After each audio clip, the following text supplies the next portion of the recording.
What's up, everybody? Welcome back to the channel. Les Alex here, and today we are going to be playing Azorius Control in Modern. Now, I know I've done a lot of Pioneer videos. You guys can check those out right up there somewhere.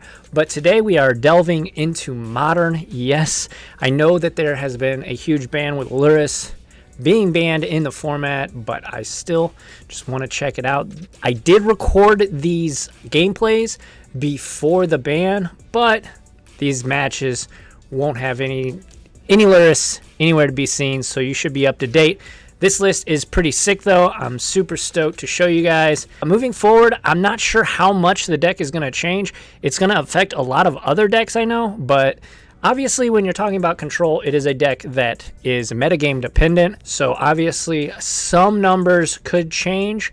Keep that in mind as you watch it. I did want to get a Modern video out because I took a poll on Twitter, which you should go follow me over there on Twitter, twitter.com/LesAlex over there. But I did a poll and it was just a landslide victory. Make more Modern videos. So giving the people what they want. Again, this is one of these short videos. This was a part of a league. I actually recorded a video for the Lotus Lookout. That video will be right up there. Go check it out on their channel. But this was a part of a league. I went 4-1, ended up losing the last round. Unfortunately, hate when that happens. But yeah, I went 4-1. So check out this match. Only a one-match video. I like these little short videos. As always, if you dig the content, make sure to like the video and subscribe to the channel for more Azorius Control content. I'll be playing more Modern, especially now that Luris has been banned. It's seemingly wide open. Maybe those Murktide decks are going to pick up in popularity. If that's the case, we're going to be feasting with Azorius Control. Anyways, let's get into this deck tag. Alrighty, so here we have it. 24 lands. We have 2 Castle Vantress. Good late game. Helps you find the spells you need late. Next up, we have 1 Colonnade. I know it's fallen out of favor with a lot of people.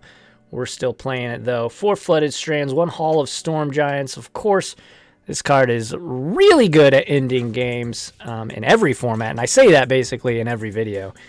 But it is definitely good. Hallowed Fountain ×2, Island ×3, Mystic Gate. Of course, this is really good at turning on our Archmage's Charm, making sure that we're able to Archmage Charm on turn 3. And then we have 1 Otawara. This is a new channel land. Bouncing Planeswalkers, bouncing problematic artifacts, enchantments. It's always good. This card has definitely been important. Next up, we have 2 planes, 1 Jeskai Triome. I always mispronounce it, so I'm just going to call it Jeskai Triome. This is basically the first land you go cycle for, as long as you're not playing against Blood Moon deck. 3 Scalding Tarns and a Steam Vents. Next up, let's take a look at the 2 drops. We got 3 Spreading Seas. This is good against creature lands and Tron, obviously, if that still exists. But yeah, Spreading Seas is great. Think Twice. So this is a pretty controversial card. Obviously, Guillaume Wafotapa has kind of made this popular. And yeah, I mean, I liked it. I like it from way back in the day when it was in Standard. And it just kind of gives you a nice way to break up your draws. You know, Deluge is great. Cryptic's great. But it's just, it's pretty good. I like it. I don't know. It could probably be something else I could consider, or maybe Opt or something like that. But for right now, we liked it. Counterspell ×4. This is just the best counterspell in the format. Got to play it. Next up, Chalice. This comes in pretty clutch. Obviously, this is great against any deck that's trying to cast any sort of Living End, Crashing Footfalls. This card's great. Prismatic Ending. This is the best removal spell I've ever seen in Modern. It's so good. It hits so many relevant things. It's just, it's chef's kiss. What can I say about it? Next up, Archmage's Charm. This is like the best card in the deck almost. 3 mana, you get to choose one of target counterspell, draw 2 cards, or gain control of basically tokens and stuff. But man, I saw that Guillaume on stream said if he could play 8 of them, he would. I definitely agree. It's very good. Next up, we have Teferi. Teferi 3 is excellent. Obviously, it stops time counters, so if they try and Living End you, this stops that. It's great. it's banned in a bunch of formats for a reason. Next up, Wandering Emperor. I actually really high on this card, even in Modern, and it puts in some work. It pressures Planeswalkers. It obviously exiles and gains a bit of life whenever it does so for opposing creatures, but this card is really good, I think, and definitely deserving of at least a 1 spot. Next up, we have Memory Deluge. This card, pretty good. You could probably play 2 Deluge and cut the Cryptic, but I'm kind of old school. I like the Cryptic, and I just like diversifying all of my answers, so that's why we have 1 Deluge, 1 Cryptic, and then we have Supreme Verdict, just the gold standard for Wraths in Modern, just actually in Magic. Can't be countered, destroy all creatures. It's great. Fire and Ice. This card is really sick. I like it a lot. It kills Ragavans and Darcy's, and obviously anything with power 2 or less, or toughness 2 or less. So, and then the Ice is pretty decent too. If you ever need to, you can tap down like a blue source on your opponent, draw a card, and then obviously it just cycles if you ever need that. But next up, Solitude. Modern Horizons 2 changed the face of Modern, and for the better, I think. Well, at least for Azorius control. Got to play 4 Solitudes, at least in this build. It's sick. I really like it. Teferi, this is your win condition. If you land this and have this survive 2 or 3 turns, you're probably going to win the game. Next up, last card in the main deck, Shark Typhoon. This card is great to getting you to the mid to late game, and then if you ever resolve it, you're probably just winning the game. Next up, we have our sideboard. Let's take a look. Move these over just a bit more. There's quite a few cards in sideboard, or quite a few different CMCs. Anyways, Spell Pierce. This card is really good against the Mirror and any deck that just wants to try to cheese you. Relic, obviously we now know why this is here. Any deck that uses the graveyard, Dredge, anything that wants to use the graveyard, basically. Rest in Peace, same deal. The gold standard for getting rid of graveyard. This card is great. Dress Down, Elementals, looking at you. Next up, we got 3 vetoes against any shenanigans decks. And I'm not talking about the card. I'm talking about anybody that's trying to cheese you. And, of course, Control. Then we got Kahira. Cool things with Kahira. Why is this taking up a spot? I've heard that a bunch. There's a lot of confusion about it. If you ever have a Solitude in your hand on turn 3, and they have a creature, you can bring the Kahira to hand. It is a white card, so you can just have a free pitch. It's basically a free pitch. Yes, you will sometimes cast it, but it's not typically what we're doing with this card. The third Supreme Verdict. The third Supreme Verdict is super good, and you need it against creature decks. Next up, Fracturing Gust, obviously against Hammer, things like this. This card is excellent. Shark Typhoon. You almost bring this in every matchup, almost. It's very good. It just is a very good way to get you to the late game. Next up, Chalice the Void. We know why that's there. Again, putting this on 0 against Living End or Footfalls is just insane. And then, of course, Emrakul, Aeon's Torn. We know why this is here probably. It's for mill. The only way they can really deal with this is if they have like a Surgical Extraction with the trigger on the stack. But if they don't have that, you're crushing them. Anyways, with the deck tech out of the way, let's get into this match. Alrighty, let's get into game numero uno. Let's take a look. Obviously, Kahira is our companion. We keep a hand of Flooded Strand, Prismatic Ending, Wandering Emperor, Castle Vantress, Memory Deluge, Flooded Strand, Supreme Verdict. They start off with a Gemstone Cavern, so shenanigans are afoot here. We play Flooded Strand and pass back. They play Misty Rainforest, and we crack and get Triome. Play Flooded Strand, pass back. They crack their Misty.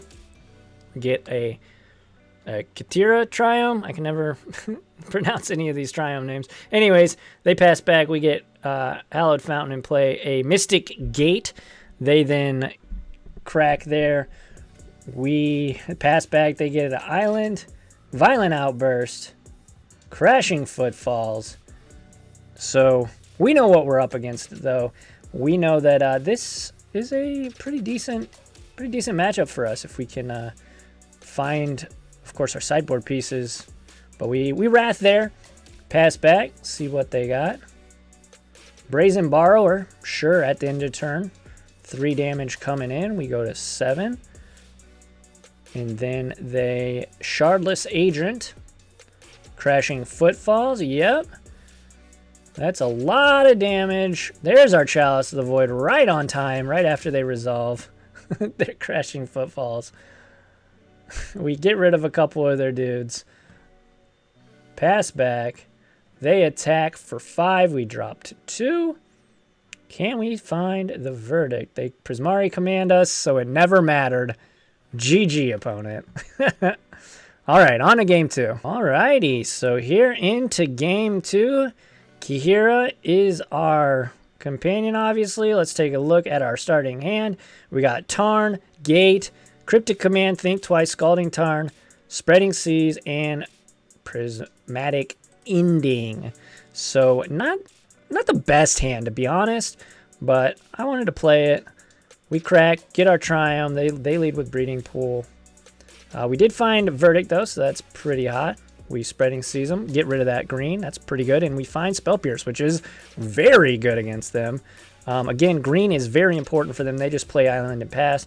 We found a counter spell on our draw step. Play Scalding Tarn and pass. They play Fiery Islet. Pass right back. We crack. Get a Steam Vents tapped and Think Twice. Drawing Chalice of the Void. We go ahead and cast that real quick on 0. And pass turn. Now, we did miss our land drop, which is unfortunate. But Chalice is so dang good. We cast Think Twice again. Find some lands. Play Flooded Strand. Pass back. They try to Petty Theft here. We counterspell. They then crack their Fiery Islet to draw a card. Force a Negation. They find it, but we have the Spell Pierce. And they scoop it up on to game number 3, just like that. So here into game 3. Super excited to have won. I mean, Chalice is very good, guys. You obviously bring in your Chalices. Let's take a look. Our opening hand has Chalice, Verdict, Prismatic Ending, and Solitude. This hand is excellent for us. Supreme Verdict and Chalice, both great in the matchup. They lead with Stomping Ground. Now we are going to go ahead and play Chalice. No Force Negation, so we're in there like swimwear, baby. Pass back. They go ahead and put Crashing Footfalls on time counters. They suspend it. And sure, they ice our land. We then play Haul, pass back, Footfalls counter, losing a time counter. They play Scalding Tarn. We untap, we play Mystic Gate, and we Spreading Seas, their green source. They both Seiju, unfortunately, taking our Chalice out of the picture. So pretty good for our opponent. They're a pretty good sequence there. They sack and get a Triumph. They then play a Island, and then we draw Prismatic Ending. But now we have Archmage's Charm just in the nick of time as Crashing Footfalls is about to be let off suspend. And of course they go for it. We of course have Charm. Trying to figure out how to tap correctly there. They force a negation, unfortunately, so they get to 4/4 Trampling Rhinos. They play a land and pass. Of course, we do have the Supreme Verdict to meet their 2 Rhinos. They then untap. They cast Shardless Agent, triggering Cascade. There are the 4/4s and the Shardless Agent. Sure. Now, normally this would be pretty bad, but we, of course, had everything to clean up the board other than the Shardless Agent by Prismatic Ending, X equaling 0. We then go ahead and cast the Solitude, trigger there, and then it's our turn. Now, you do see how I did take the damage there. I wanted to represent a counterspell, main 2. And then we did draw the counterspell, so pretty lucky there. They Violent Outburst here, and Crashing Footfalls on the stack. We go ahead and Archmage's Charm. They force a negation, though, so they get their Footfalls and block our Solitude, which is pretty good. So we really need to find an answer to these Rhinos, because otherwise it's going to be GG. We find an island. So we have Solitude. Obviously, we can cast Solitude, hard cast it rather, which we elect to do. They Prismari command, dealing it 2 damage, which kills it, so we can't block, but we then take 4. They Boseiju, our Hall of Storm Giants. We find Teferi 3, which is great because we get to bounce it, bounce their token. They Shardless Agents, so they have infinite Shardless Agents. Sure, trigger their Cascade, but unfortunately for them, I don't know if they realize it, but they cannot cast it because of Teferi. We uptick, we have Solitude in the midst. We're at 8, so I wanted to just get out ahead of this and do it before damage. Find a Verdict. We attack for 3, taking us back up to 11. And from there, they decide they didn't want to play with us anymore. They actually timed us out, which is, don't do that. It's just petty. Anyways, we won the match. All right, so there you have it. Azorius Control versus Crashing Footfalls. Our opponent got a little bit salty, I think. We did draw very well, though, in that third game, to be fair. They drew pretty well, though, themselves. If you guys did enjoy the video, though, make sure to smash the like button, hit the subscribe button, and ring that bell so you get notified every single time I post a new video. If you guys like these modern videos, like this video a bunch. I'll keep doing modern videos. What do you guys like, though? Do you guys like Pioneer or Modern more? Let me know in the comments section below. I love chopping it up and talking with you guys. Until next time, I appreciate you all. Oh, wait. Before I go, I guess if you want to interact with me, aside from just in the comments section, go follow me on Twitter. Twitter.com/LessAlex. And check me out on Twitch, where I stream weekly over on twitch.tv/LessAlex. And if you enjoy the content and want to help support it more, head on over to thelotuscards.com. Use coupon code LessAlex. Save yourself 5%. I get a small kickback, so it helps the channel out, helps me doing these videos. I appreciate you. Let's keep spreading some Azorius propaganda. And until next time, I will catch you on the flippy flop. Adios.